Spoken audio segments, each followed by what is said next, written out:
There is something I love about Plato, and there's something I mildly resent about Plato. And book one of the Republic is where both of these feelings slap me in the face. I know when I just went through book one, my first thought was, what did I get myself into committing to this book again? I mean, of course, as a humanities professor, I've read this book multiple times, but even for this series that we're getting into, I'm reading it again. Book one is dense. It's messy. It's frustrating, but strangely in a good way, I think, in my opinion. But you know what? Good. Plato wants it that way. So let's just take on the challenge. If your brain hurts a little reading it, that's not failure. That's your mind lifting its first few weights. That's intellectual soreness in a good kind of way, and the kind you can hopefully, and you will hopefully, brag about later on.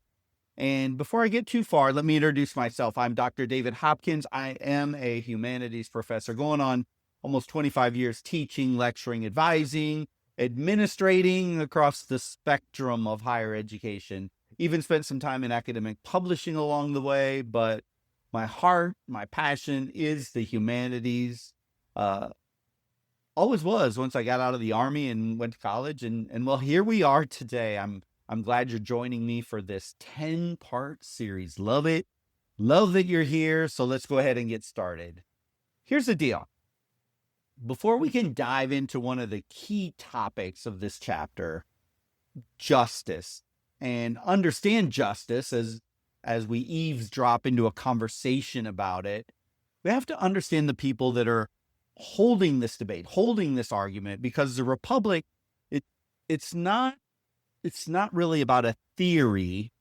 It's not about some lecture trying to make you believe something. It's actually a conversation. It's a conversation among human beings.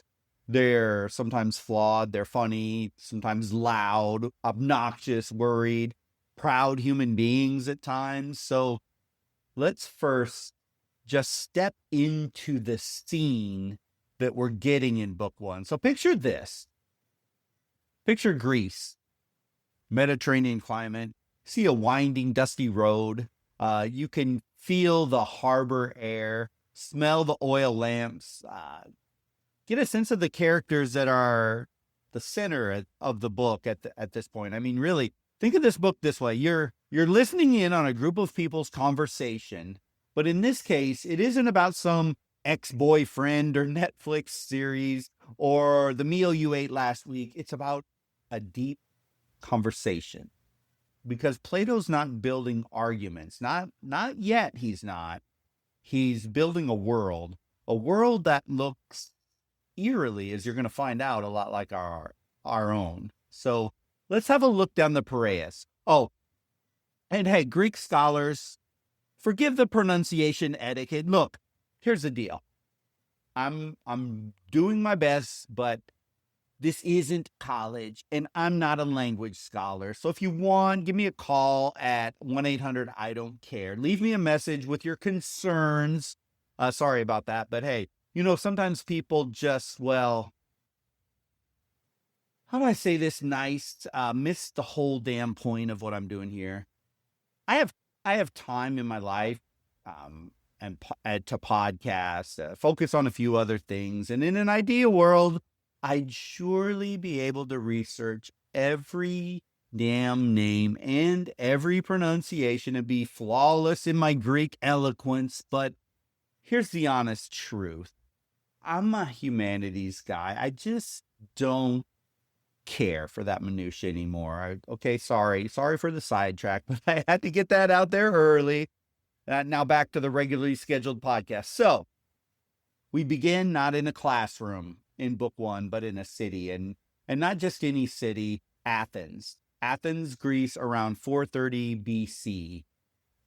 Athens at this moment is the intellectual superpower of the ancient world.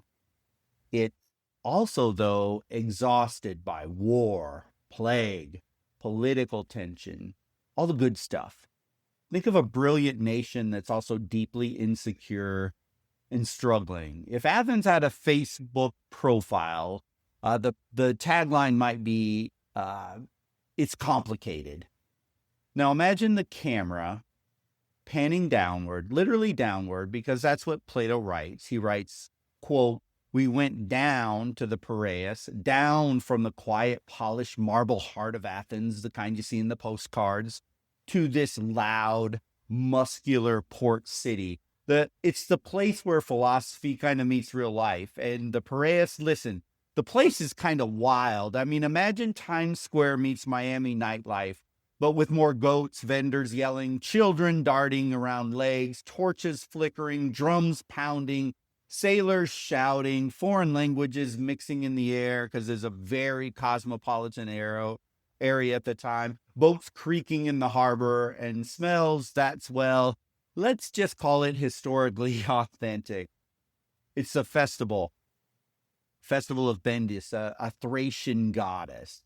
So you've got Greek sophistication here, and it's blended with kind of foreign religion, old traditions meeting new influences, culture trying to figure out what it wants to become. I mean, sound kind of familiar, really? It's very cosmopolitan melting pot.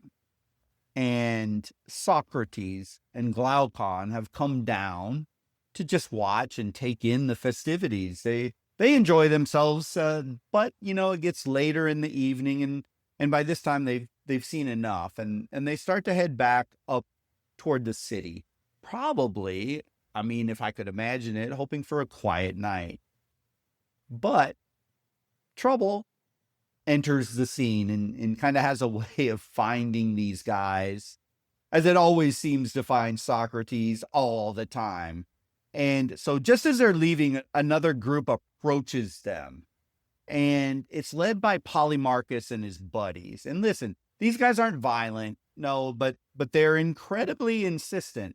Polemarchus calls out to Socrates, Socrates, you must stay. I need you to come talk with us, speak with us, and either prove you're stronger than us. Because if you don't, you're going to have to stay here. And of course, Socrates, by this time, he's an older man. He just kind of laughs.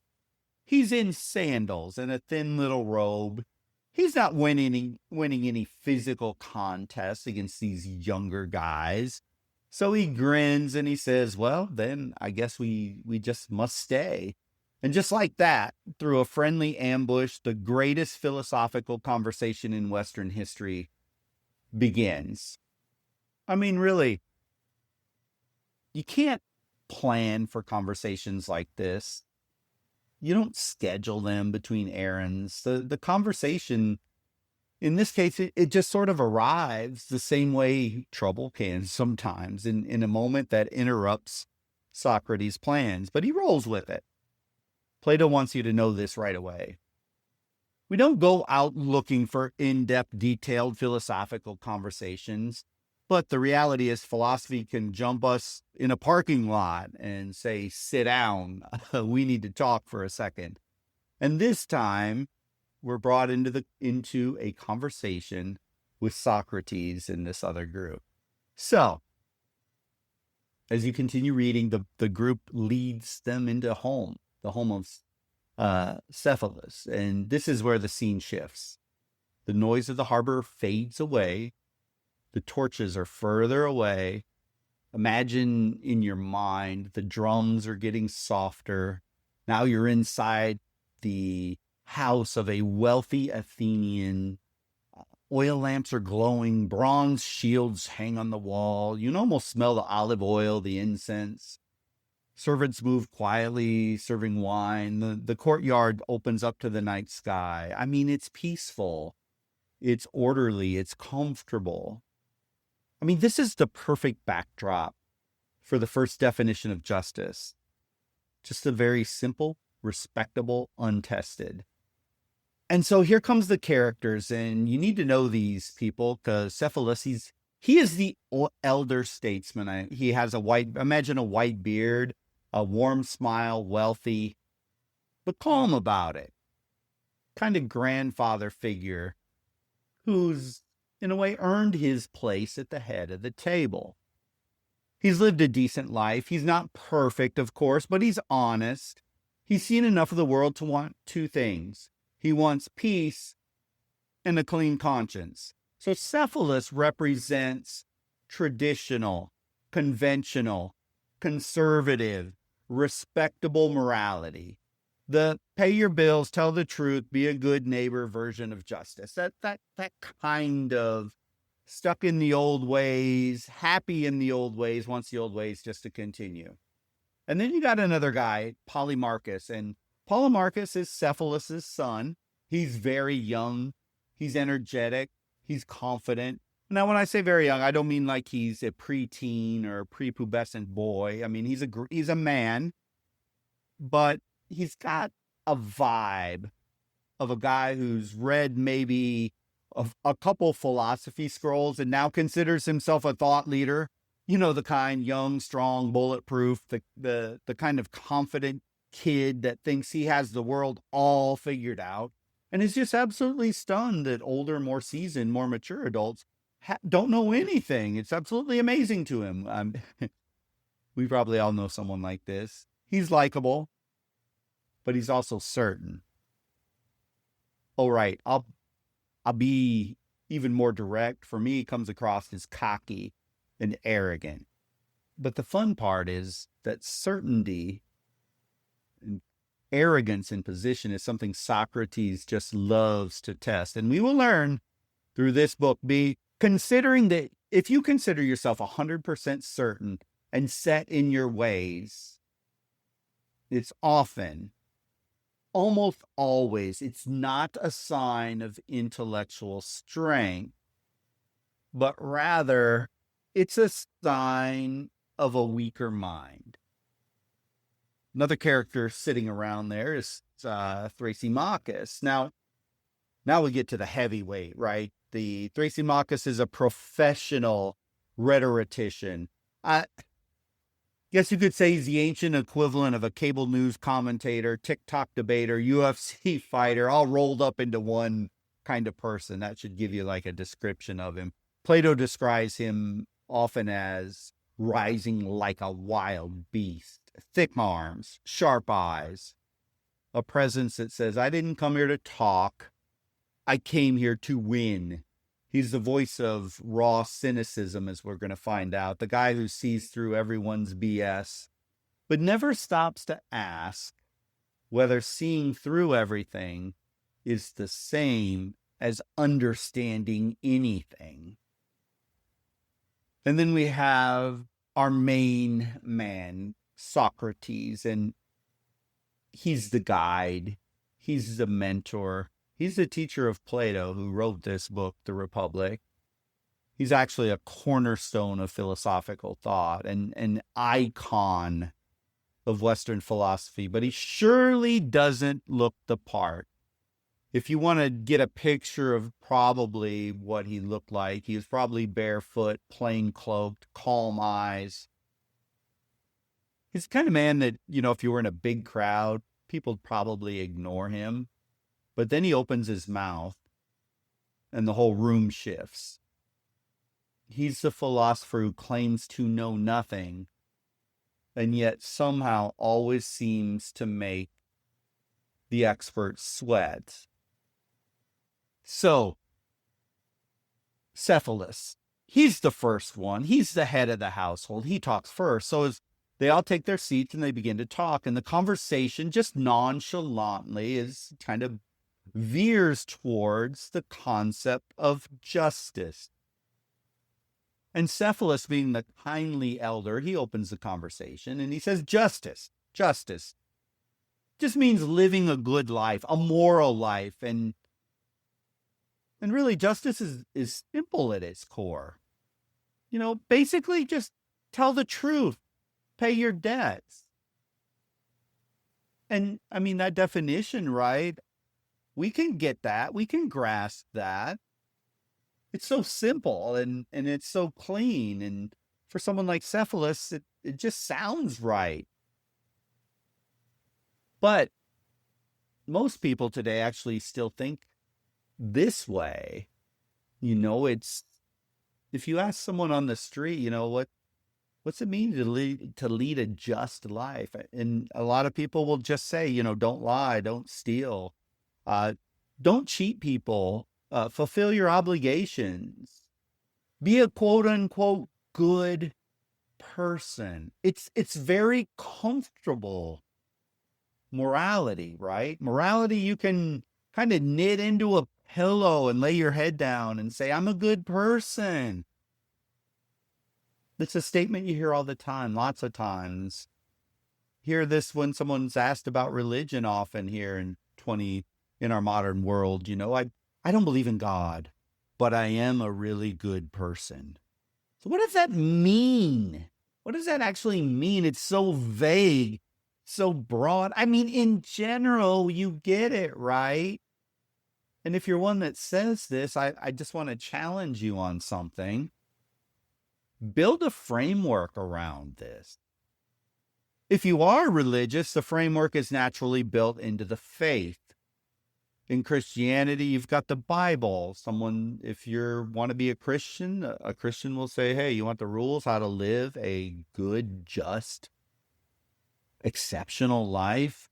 Read the Bible, follow the Bible. But if you're not one of those people, let's say you're an atheist, agnostic, or you're still just trying to figure stuff out, I challenge you, go deeper than just be a good person. You really need to go deeper than that. So Socrates, he hears Cephalus say this, and it isn't good enough for Socrates either. It can't hold weight. So Socrates, pretty allergic to the very simple answers, he asks one question, just one. And Cephalus' whole argument collapses. So here's what Socrates says. He says, Cephalus, that's interesting, that's good. But if a sane man lends you weapons and then later demands them back when he is insane, or crazy in the head, we could say, or angry, should you give them back to him? Would returning them be just? Then the room goes quiet. We need to linger here just a second. See, Socrates is trying to divine something big, justice, not from a simple superficial sense, but from a deep moral meaning. I mean, in the world of Cephalus, yes, of course, he should give the enraged man back his weapon, his enraged or insane man back his weapon, because if he borrowed it as a quote unquote just person, he should just give it back because the weapon wasn't his. But are there times, maybe, just maybe, it would be better to tell a lie, just a little white lie, do something like, oh yeah, sure, I would love to give you those weapons back right now, but I lent them to my cousin, so let me see if I can get them back for you. Or are there scenarios where stealing something or cheating could potentially be justified? I mean, think about it. You're a parent. You have no food. Your child is starving to death. Is that okay to try and get food, even if it requires cheating or stealing something? I mean, according to Cephalus, no, you can't do that. You would be unjust. See, this is where Socrates is going with Cephalus in posing this type of question to him. Because the hypothetical does what philosophy always does. It breaks the comfortable story in order to build a much deeper story. And Cephalus looks at Socrates. He then looks at the floor and then decides he has somewhere else to be. He isn't curious enough or interested enough to go deeper in his old age. He's sort of like, yeah, dude, how about you just let me be? I'm happy enough where I'm at and what I believe. So he excuses himself to go make some religious offerings and he exits the conversation. Stage left, bye-bye, Cephalus. So symbolically, he leaves the world of questioning, the world of difficulty, the world of intellectual strength. And I'm going to pause right here. Here's the deal in our modern world. We live in a very social media, quick hit, easy answer, easy solution. Our politicians even say, well, solving this problem is really that easy. No, it's not. No, it's not. Complex problems are not easily solved with one sentence responses. But I guess back to Cephalus, what you could say is like, look, bro, great talk. I'm old. I'm content. I'm happy. And I'm not at all interested in deeply actually exploring this question. So peace out. Have fun. I'm going back to my TikTok stream. I'll stay in my comfortable little world. That's kind of where Socrates pushes off Cephalus in this part of the debate. So after Cephalus kind of dips out gracefully and politely, like a man excusing himself from a dinner table right before someone brings up politics, and honestly, who can blame him? He's at the end of his life. He's had a good life. He's probably had wonderful things, and he's probably had horrible things and tough things, and he just wants to keep things simple. And in his mind, he's earned his comfort, not interested in going deeper. But the moment he leaves, that's when things start to get a little more interesting, because now it's Polemarchus's turn. And see, Polemarchus is that guy at the table who can't help himself. There are people, man, that just have to have an opinion on everything, and not just have an opinion on everything, but they always have the right answer to everything. He hears this argument from his dad, and he has to fill the silence with something, and preferably something he thinks sounds incredibly profound. And listen, he's not a bad guy. He's not. He's just young. He's young at age. Again, like that bulletproof age where you have everything all figured out completely, and confident, so confident, in fact, that there isn't a way for him to not think he isn't right. He has the world all figured out. And so, of course, he's very sure he knows what justice is, which makes the next part especially good. So Polemarchus jumps in, rescue his dad's definition. He says essentially, okay. Socrates, that's fine. So maybe justice isn't just paying your debts and telling the truth. Justice is doing good to your friends and harm to your enemies. Now, if you've ever met a younger person who's 100% certain they have the right answer, and if someone disagrees, they say things like, "Dang, how is that person so stupid? Geez, they're so lost." Well, maybe we shouldn't just be pinning that on the younger generation, the crazy uncle at holiday dinners or, family gatherings, or that politically, shall we say, energized person who is very, very tribal, very, very ideological. And well, that's kind of like our friend Polemarchus. He's got that I'm right. I've always been right, and I will continue being right. So sad you're so wrong. And honestly, Polemarchus, though, back to his definition, it does, in a sense, kind of like Cephalus's, it seems intuitively sound. Doesn't sound like a terrible definition of justice, now does it? I mean, there could be worse definitions. It feels something like we nod along to today. Take care of your people. Protect your tribe. You help your own. And if someone messes with you or your tribe, well, mess back. Protect your own. It's justice's loyalty, or justice's team spirit, or justice as we're good, they're bad. Sound political there, doesn't it? Honestly, it's the moral logic of the most internet comment sections these days, or cable news programs. It's very tribal. So Socrates hears this and, well, starts that slow, gentle, devastating questioning he's famous for. He doesn't challenge with fists ever. He challenges with curiosity. Remember that. That's a great way to be. Be curious all the time. He asks Polemarchus, are we always correct? about who our true friends and enemies are? I mean, that's a big question, right? And Polemarchus, without missing a beat, says something like, well, yeah, pretty much we are. Because nothing says wisdom like the assumption that your judgments are flawless, right?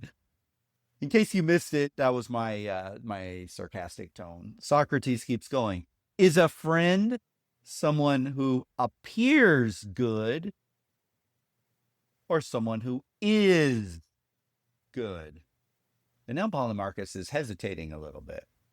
Never really thought about that distinction. Something that appears good versus what is good.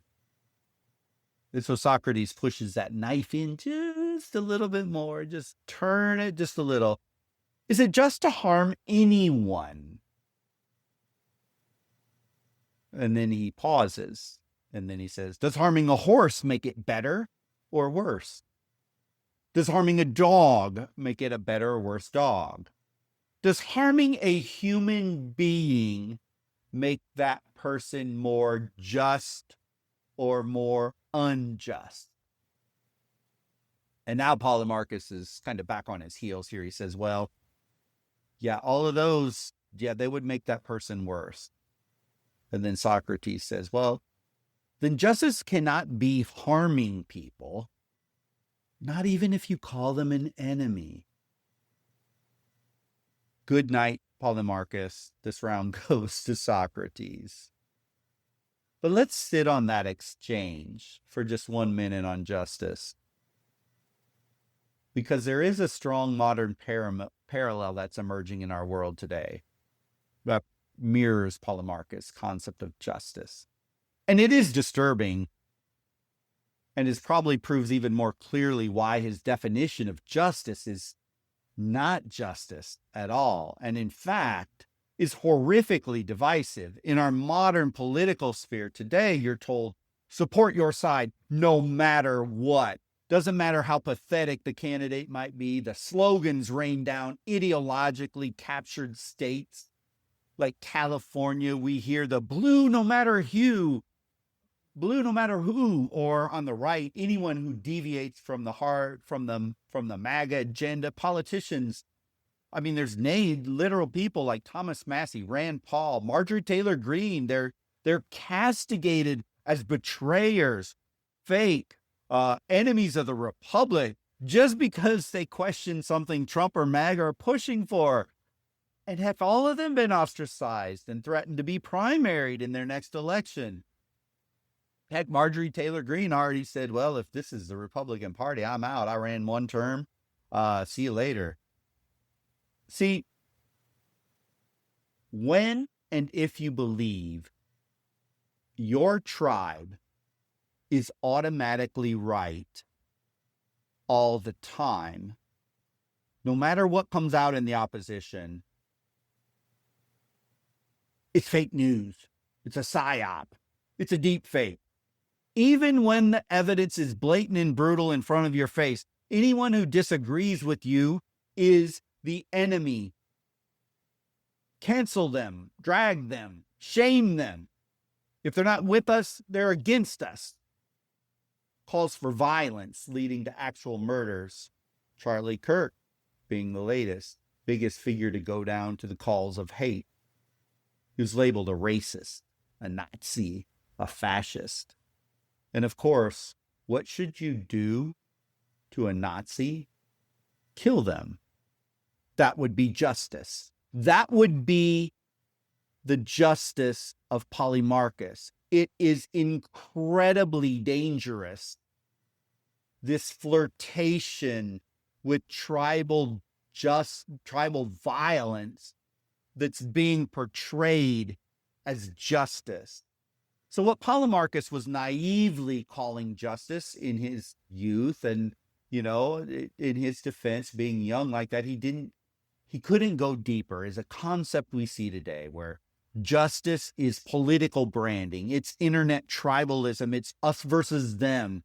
It's high school cafeteria moral philosophy is what we're getting here from Polemarchus, and we see this in our own society today. So Socrates is saying this is not justice. No, no, no, it's not. This is immaturity dressed up as morality. Justice, properly understood, cannot be reduced to loyalty or revenge or tribal membership. Justice is not my people good, your people bad.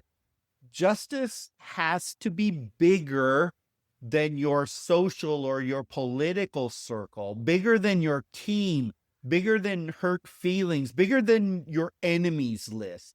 See, justice has to be concerned with the good, not your ego, not your tribe, not your side's talking points.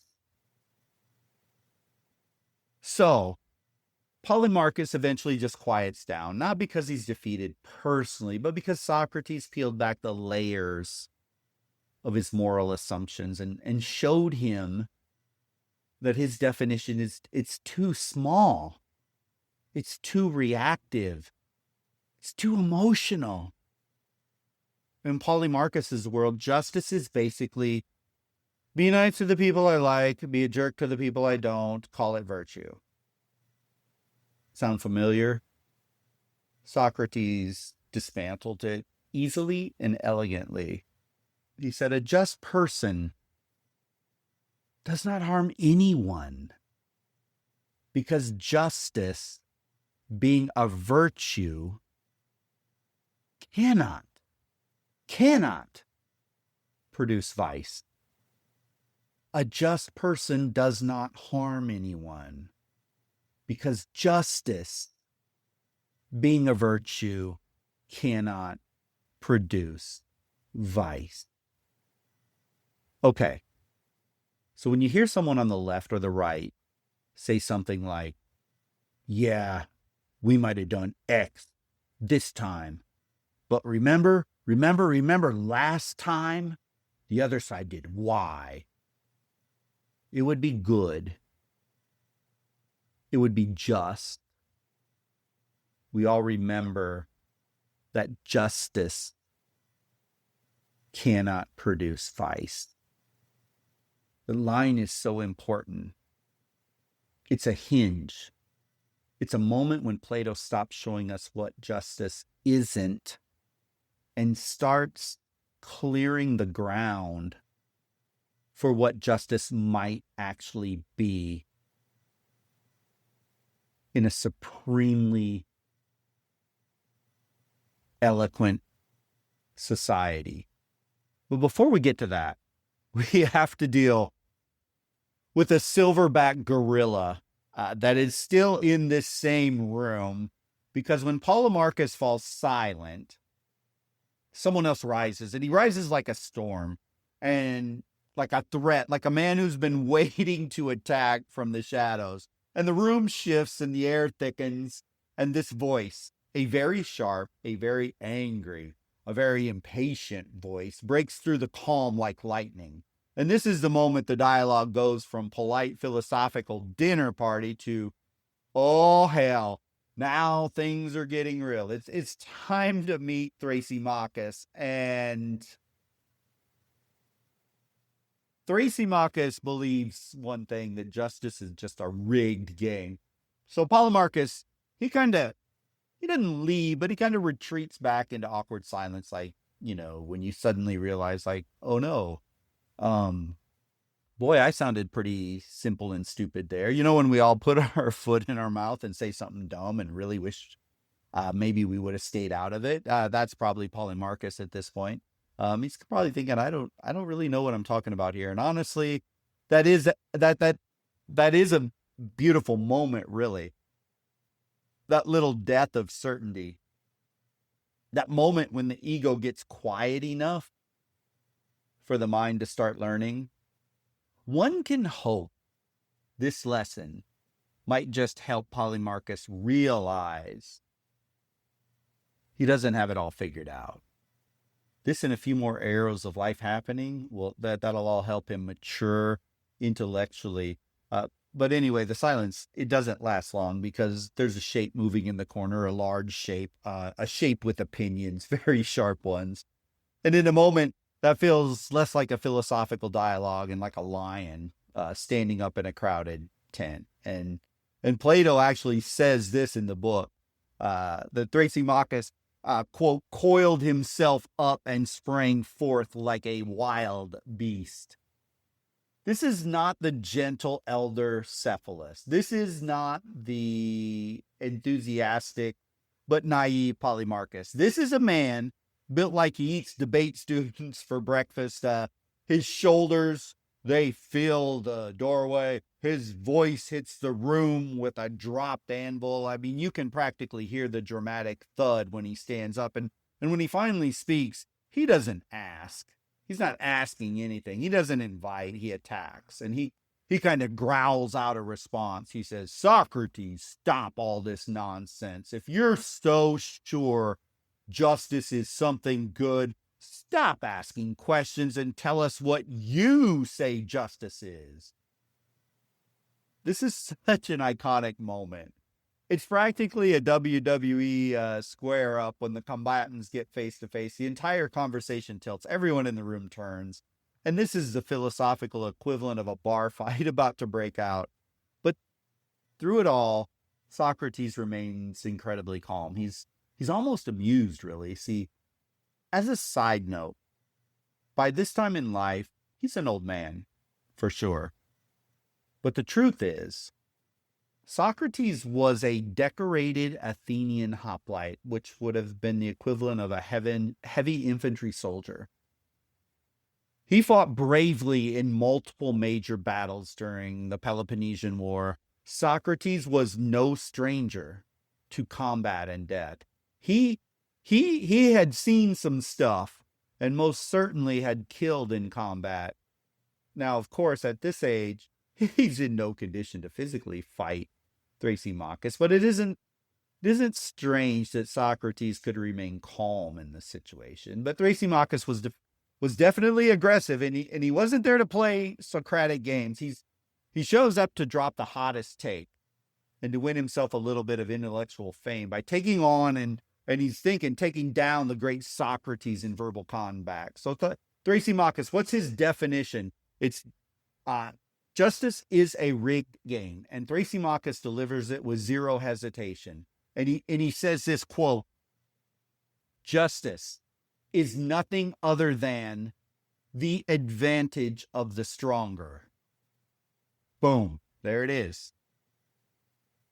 This is and becomes, throughout philosophical history, a baseline of the Cynic's creed. The worldview of every political operator, every tyrant, every mob boss, every corrupt CEO, every bureaucratic empire builder, every power-hungry social climber, every DEI critical race theorist, heck, every drug dealer and street thug. It's old school.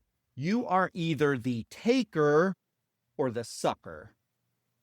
Thrasymachus is saying justice is not real. Morality isn't real. Goodness isn't real. There's no higher truth, no virtue, no goodness. There's just winners and losers. Justice is whatever the people in power decide it is. If the rulers want a law passed, that law is just because they passed it. If the elite wants something to be moral, it becomes moral. Why? Because they said so. Truth is just propaganda with better branding. There is no justice. There's only power. Okay. I want to lean into this because modern listeners, you listeners out there, you can feel this in your bones, right? I feel it. We live in a world where distrust of institutions and of politicians and of people in power, whether they're in the business world, the political world, anywhere, we just don't trust them anymore. We see it all the time. We see corrupt politicians who never seem to face consequences. We see corporations bending laws they wrote for themselves. We see justice systems full of loopholes, plea deals, sweetheart settlements for billionaires. We see billionaires with flight logs that magically disappear into thin air. Oh, we know that one, right? The Epstein files. Agencies that claim transparency but redact everything. Universities that preach equality while protecting the powerful. Social media giants who decide what opinions may or may not exist and be seen. Political parties so captured by their extremes they compromise is seen as treason. Big pharma, big insurance saying they care about taking care of people while charging insane money that people can't afford. While so many suffer due to this lack of coverage or funds in the midst of billions of profit. I mean, I could just go on and on and on, and I'm sure you can come out with plenty of other examples on your own too. This is not an exhaustive list, but people feel the system is rigged. I feel it. We feel like pawns on a board someone else is playing many times. And so when Thrasymachus says justice is whatever benefits the strong, many people nod. If they don't want to, I try not to be overly cynical, but heck, it's real hard to disagree with Thrasymachus here, right? Because it sounds like the world we live in today. A world where truth seems optional and power often seems absolute. Thrasymachus is the prophet of modern cynicism. Crazy this was in the 400 BCs. He says, don't be naive. There is no justice, Socrates. There is only winning. Thrasymachus, man, even when I read it, I'm still like, well, sadly, sure, sort of feels like it to me too. For many people, they would get a Baptist Bible thumping amen after hearing Thrasymachus deliver his version of justice.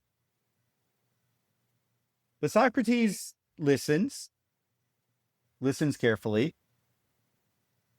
And this is kind of where he shines. He doesn't shout. He doesn't posture. He doesn't flex his rhetorical muscles. He just questions. Always with humility, always with curiosity, always with that maddeningly calm tone that enrages people who are used to dominating a room. And Socrates asks this, tell me, Thrasymachus, when rulers make laws, are they infallible? Or are they always right? Thrasymachus hesitates. Only for a second, though. He knows the trap. He's seen Socrates enough. He's heard him now enough. He knows the trap is being built. He sees it. But he can't escape it. And he answers, no. Of course, rulers make mistakes. Socrates nods politely. So, when rulers do make mistakes and create laws that do not benefit them, are those laws still just? Thrasymachus falters, and I guess you could say theoretically, the beast stumbles, because if justice is always what the stronger wants, but the stronger sometimes don't get what they want, then the definition falls on itself. But Socrates isn't done yet. He pushes even further. He says, a true art is always aimed at the good of the thing that it serves. The doctor serves the patient. The captain serves his crew. So should not a ruler, if ruling is an art, serve the good of the people? This is the counterpunch. Socrates is saying this in more simple terms. Power that only benefits itself, it's not art, it isn't a craft, isn't noble, isn't just, isn't even good ruling. It's parasitism with a crown on. Now, again, to divert you for 1 second, this dialogue goes on more than what I'm going over here, and you should read the whole thing to see the artistic dissection line by line. But as we go through this first book, in the words of Plato, through Socrates' conversation, he wants to crack open your soul a bit with one simple question in this book. Why believe in justice at all? Because Thrasymachus really throws a hand grenade on the idea that justice even matters at all. But Socrates comes back that if the world is corrupt, if the system is rigged, if the powerful cheat and get away with it, why bother being just? I mean, it is a very brutal question. It's an uncomfortable one, but it is a valid question nonetheless. And we can't shy away from it, and we can't oversimplify it. Like Cephalus or Polemarchus, we have to take it head on. If the world is corrupt, if the system is rigged, if the powerful cheat and they always seem to get away with it, why even bother? Why should you and I care about being just? Why not become Thrasymachus? Why not grab what you want whenever you want it? Why not live by strength? Why not treat morality as branding, not truth? Here's why. Here's why. Because the stakes aren't just political. They're personal. They're internal. They're spiritual. A person who lives unjustly becomes deformed on the inside. They become corroded. They become twisted. They become hollow. You can feel this. You can see it in people. We've all met someone who, quote unquote, won externally while losing themselves internally. Justice matters because who you become is shaped by the principles you live by. And Plato through Socrates is arguing, you don't pursue justice because it's convenient. You pursue justice because it shapes you into someone capable of living a meaningful life. Justice is not a system. Justice is soul shaping. It creates internal harmony, strength, coherence, integrity. Who doesn't want to be remembered for that? Justice is what makes a person whole. I mean, really, if today I could give you power, money, prestige, esteem, but you have to give up the good and wholesome, loving relationships that you have in your life today, would you give it up for all those material things, for the power and the wealth and the money and the fame? And think about it. Let's say you did do it. You exchanged it all. You lost your family. You lost your friends. You lost everyone. What would your life be like? That's why justice matters. That's why the struggle for justice in yourself matters. That's why it's worth wrestling with.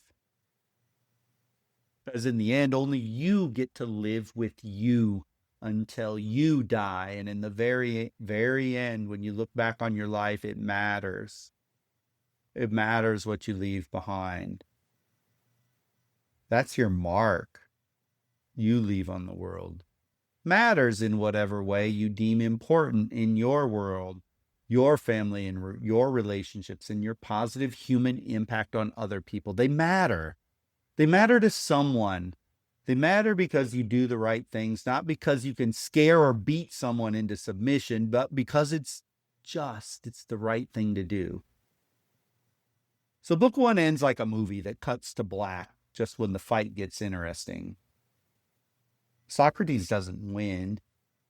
Thrasymachus doesn't win. They simply exhaust the easy definitions. And we went through 3 easy definitions in book 1, kind of clears the debris. Plato's preparing us for the real exploration in books 2 through 10. Book 1 is the demolition phase, the tear down, the excavation. And before you can build a cathedral, you have to remove the rubble. Plato wants you frustrated, really. He wants you hungry for more, wants you annoyed enough to keep going. And that's why the Republic is not just a book about justice. It's an invitation to rebuild your mind from the foundations up. And that journey is going to start in book 2. But for now, you've met the cast, you've walked into the ambush, you've survived Thrasymachus, you've seen why justice is not a political slogan, it's a personal survival strategy.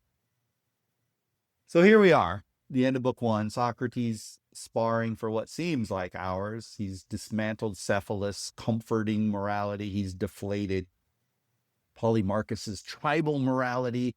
He's survived the intellectual bull rush of Thrasymachus's power morality. And you know what's wild? Socrates says it clear. He says this, quote, "But we still don't have a definition of justice. Not even close." And that is exactly what Plato wanted. Book 1 ends not with clarity, but with a philosophical dizziness. Like the lights have gone down and you're sitting there thinking, okay, wow, I thought I knew what justice was, and apparently I don't. Socrates even admits it. He says, quote, "I know nothing. We have accomplished nothing." And so that's the end of the conversation. Not real happy and airy, but he says it without despair, but with this almost mischievous twinkle, because here's the truth. Real thinking begins with answers. Real thinking doesn't begin with the answers. Real thinking begins with the collapse of your false certainty. So book 1 is supposed to unsettle you. It's supposed to shake your assumptions. It's supposed to knock down the mental furniture you don't even realize you'd been sitting on for years. It's the demolition phase. It's day 1 at the gym, the soreness, the confusion, the moment where your mind says, dang, I am way weaker and out of shape than I ever thought I was. And Plato smiles and says, yes, good. Now we can begin. So why the struggle with justice and why you have to. So let me just get personal here at the end. Why should you care about justice? Why wrestle with something so abstract? Why bother reading an ancient book full of dialogues that sometimes feel like they're written by a troll and they're hard to follow? And let me tell you why. Justice is not a political question. It's a personal question. It shapes every corner of your life. And you should understand these and think about them. It shapes how you treat people, keep promises, how you make decisions, how you handle power, how you restrain your impulses, how you speak, how you listen, how you build a life worth living. I mean, what else is there in a society that has trained us relentlessly to pursue comfort, pleasure, convenience, and entertainment? Justice actually is an antidote to this. Justice forces you to lift something heavy inside your mind, to take responsibility, to see clearly, to stop lying, especially to yourself. Justice is not about them. Justice is about you. And Plato says it plainly. You cannot be a whole human being without a concept of justice. You cannot be strong internally if your moral spine is gelatin. Thrasymachus says strength is dominating others. Socrates says no, strength is mastering yourself. And listen, that battle is relevant today as it was 2,400 years ago. We live in a world that rewards people for being loud, extreme, self-serving, performative, and tribal. But justice, real justice, requires inner discipline, honesty, humility, and discernment. That's the that's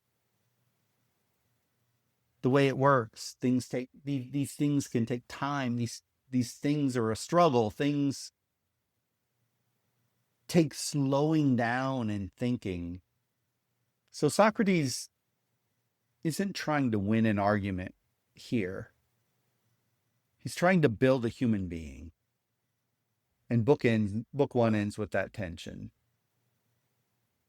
So Socrates and Thrasymachus, they don't shake hands and they don't walk away buddies. There's no sunset moment, no moral of the story music playing in the background. They end in disagreement, in conflict, in intellectual unease. But here's the magic.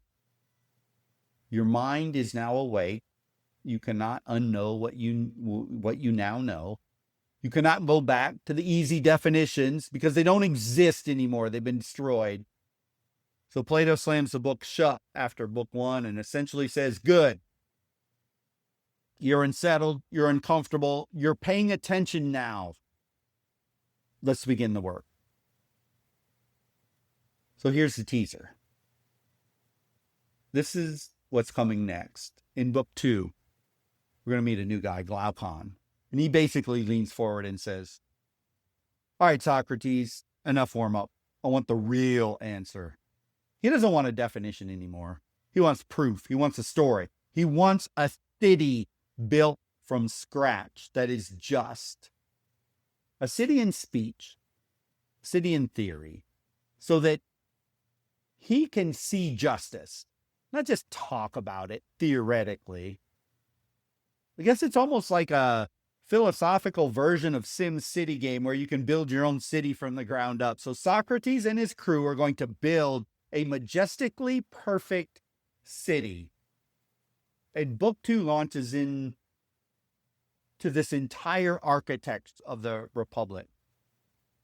We're going to talk about the city of pigs, the guardians, the noble lie, the education of the soul, the tripartite site, the very foundations of justice, and eventually the allegory of the cave, and ultimately the very nature of reality itself. Book one is the doorway. Book two starts the journey, and now you are ready for it because you've met the voices, tradition in Cephalus, loyalty in Polemarchus, cynicism in Thrasymachus, and philosophy in Socrates. So the whole drama is on the table, but the real republic, the one that shapes entire civilizations, begins in book two. So take a breath. If you haven't read book one, go read it. If you read it once and you're like, I didn't even get hardly any of that, go back, reread it. We're in no rush here. I'm in no rush with you. Take as much time as you need. These podcasts are always available. You can grab the next one right after. It's no big deal. But let that soreness settle in and drink some water, some water, coffee, whatever you want. Stretch that brain a little. The next episode, we break open Plato's real project. So it's a lot, I know. And here's the thing. Take it slow. Take it very slow. I want you to take this in deeply. Reread or read book one, as I said, before you move on. I've read this book multiple times and it's still a hard and challenging read. So if you feel overwhelmed, it's actually pretty normal. That's the key. The key in this study and what I want you to get from it is just to keep pushing yourself. Because if you can and you do, I promise you, by the end, your eyes are going to open up. And if the reading is hard and don't try and get every word, every sentence, every line. Just read it through, grab what you can. And I guarantee you, the more you read Plato and the more you get used to how these dialogues function, you're going to get better and better. You're going to retain more and more. But you have to push through the hard parts. That's why we're doing this. It is hard. But keep working at it. You can do it. So until the next episode, I hope you'll share this. I hope you'll follow this. Also in the notes, there's a link to my Substack page where I actually write. There's some writing and deeper conversations on that. It's also 100% free. I invite you to subscribe to that Substack page so that you're on it and you'll be made aware every time something new pops up in regards to this series. So have a look at that as well. But other than that, until the next episode, keep working at it. And I look forward to talking to you next week. Take care.